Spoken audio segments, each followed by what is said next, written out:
Hello, Mark Lloyd, Lead One Home Loans. Today we'll be discussing using Social Security or disability income for a mortgage.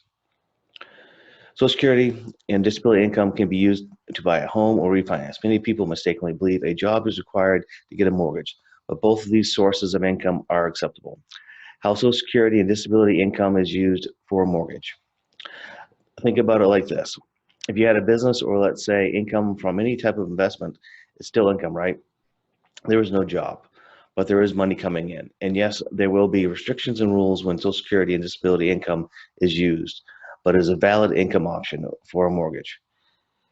And now I know what you're thinking. It's so much harder than income from a job. The process will be a nightmare. I'll be dragged through the mud.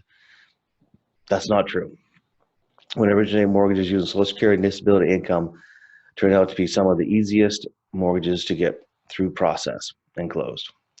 Calculating Social Security and income disability income. Just like there are rules for calculating income from a job, there are rules for Social Security and disability. Your take-home pay is not what is used to get you approved for a mortgage. And it's the same for Social Security and disability. It's not what you get deposited into your bank account. Believe it or not, you can actually gross up your Social Security and disability income. It is considered non-taxable income for mortgage qualifying purposes. And that means you can take up to 25% of this income for qualifying. This calculation is used by conventional Fannie Mae, FHA, and VA loans. And the best way to make sure the calculation is correct is having your award letter in your hand when you meet with your loan officer. So if you get $2,000 Social Security or disability, $2,500 can be used for that amount for calculating your debt to income. Basically, take 2,000 multiplied by 0.25 is 500. So then you add your 2,000 plus 500, gets your 2,500. It's kind of the same for income from a job. The amount used to calculate your DTI, mortgage interest industry's way of saying debt to income, it's not your take-home pay, it's your gross pay.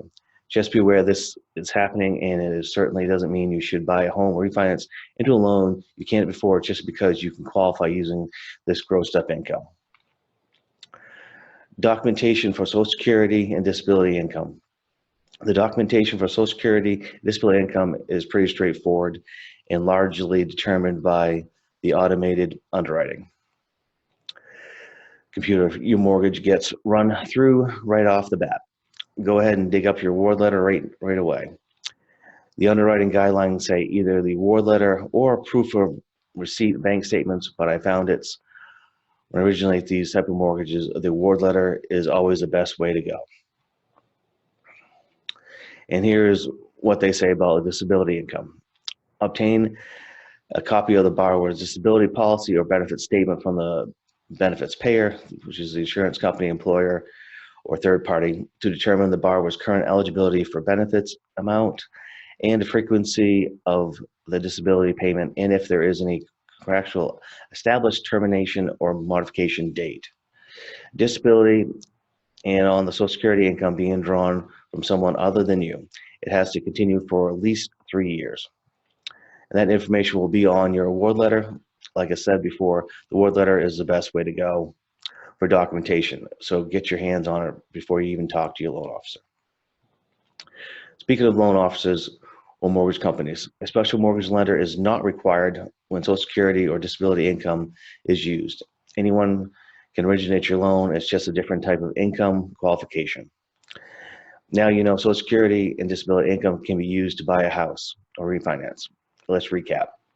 1, your income can be grossed up. Make sure you can afford the home or loan you are applying for. 2, find your award letter as soon as possible. If there is an expiration date, it has to be more than 3 years. If it has no expiration date, it's expected to continue for more than 3 years.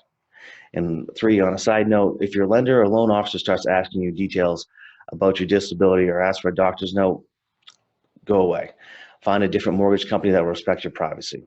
This has been Mark Lloyd, Leader One Home Loans. You can reach out to me at www.talkwithmarklloyd.com or call or text at 207-478-2065. Thank you.